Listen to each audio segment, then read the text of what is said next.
Un beau bonjour en cette année où on a vraiment remis le cap sur la mission avec la nouvelle constitution Prêcher l'Évangile qui est sortie en mars et qui est appliquée depuis le jour de la Pentecôte en juin.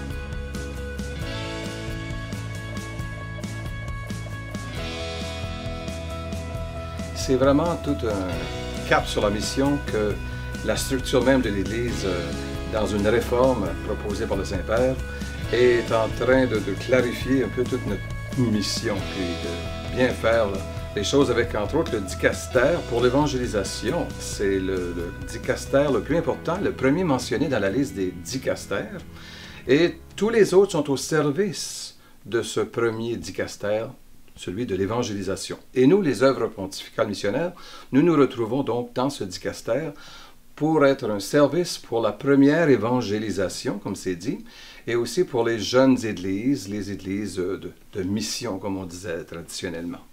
On s'en réjouit évidemment cette année des jubilés des œuvres pontificales missionnaires.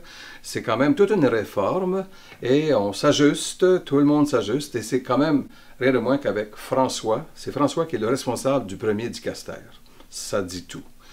Ça dit tout sur le rôle du Saint-Père aussi. Donc, nous sommes à l'aube du mois missionnaire. Nous sommes dans une année tellement importante, tellement éclairante aussi pour l'Église universelle. Nous reprenons à cœur et nous mettons le cap sur la mission à l'aube du mois d'octobre qui s'en vient. Donc l'occasion est tellement belle dans l'ensemble de l'Église universelle, mais aussi chez nous, pour que la mission se renouvelle, j'aimerais dire. Donc nous avons le mois missionnaire et nous avons ce mois pour offrir une animation missionnaire à nos églises locales, à tous nos baptisés, tout comme nous avons l'année au complet, je dirais. La grâce est offerte. Donc, le thème de ce mois missionnaire que le Saint-Père a choisi est biblique et dans les Actes des Apôtres. Vous allez recevoir une force. Vous serez mes témoins. C'est le thème de cette année. Donc, le témoignage attendu par le Seigneur, il a deux aspects. Le témoignage, c'est d'abord d'une vie évangélique. Nous vivons l'Évangile. C'est notre joie, c'est notre richesse aussi, et c'est ce que nous vivons et nourrissons. Vivre l'Évangile, c'est d'abord et avant tout le premier témoignage.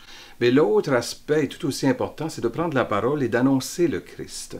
Les deux vont ensemble pour, je dirais, pour un heureux et un riche, et je dirais, un témoignage complet. C'est ce que souhaite donc le Saint-Père, c'est ce que nous souhaitons un peu partout aussi.